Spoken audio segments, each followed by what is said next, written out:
Hello friends, आज मैं आप लोगों के लिए एक स्टोरी लेके आई हूँ। एक बार की बात है। एक गांव था जिसमें एक हरिया नाम का व्यक्ति रहता था। उसके दो बेटे थे, एक रामू दूसरा सामू। वो अपने दोनों बेटों को बहुत प्यार करता था। लेकिन एक दिन अचानक क्या हुई, हरिया की तबीयत थोड़ी खराब होने लगी। उसने अपने बड़े बेटे रामू को बुलाया और बोला, बेटा अब मुझे लग रहा है मैं ज़्यादा दिन नहीं जी पाऊँगा। उसके बड़े बेटे ने कहा, पिताजी, आप ऐसे क्यों बोल रहे हैं? आपको कुछ नहीं होगा। लेकिन हरिया समझ चुका था कि अब वो ज़्यादा दिन नहीं जी पाएगा। तभी उसने अपने छोटे बेटे सामू को भी बुलाया और बोला, तुम अपने भैया का ख्याल रखना, दोनों भाई बहुत खुशी खुशी अपनी जीवन व्यतीत करना।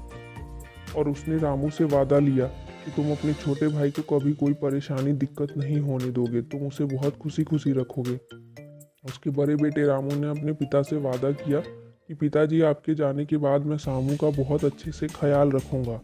लेकिन कुछ दिन बीतने के बाद रामू ने अपने भाई छोटे सामू को घर से निकाल दिया। तभी सामू बेचारा रोते रोते बाहर निकल गया। लेकिन वो सोच रहा था कि अब मैं क्या करूँगा, भैया ने मुझे घर से बाहर निकाल दिया, अब मैं अकेले कैसे रहूँगा। तभी सामू ने सोच लिया कि अब मैं कुछ भी करके अकेले ही रहूंगा, क्योंकि भैया ने तो मुझे निकाल दिया है। फिर सामू जंगल जाता, रोज लकड़ी काटता, उस लकड़ी को बेचता और उससे जो पैसे आते उससे खुशी खुशी अपनी जीवन व्यतीत करने लगा। लेकिन एक दिन क्या हुआ, उसके गांव के बगल के एक राजा थे। उसने सामू को देख लिया लकड़ी बेचते हुए।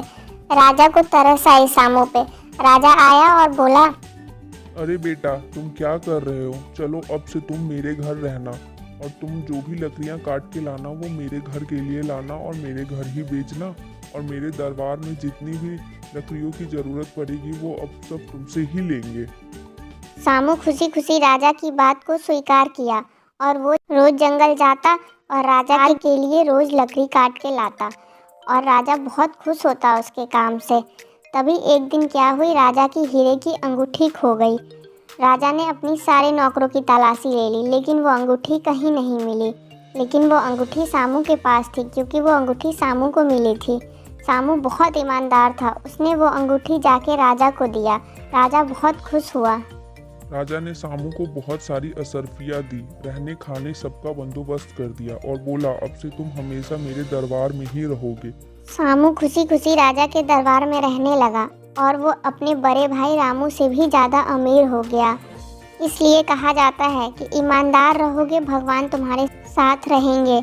इसलिए कहा जाता है हमेशा ईमानदार रहना चाहिए।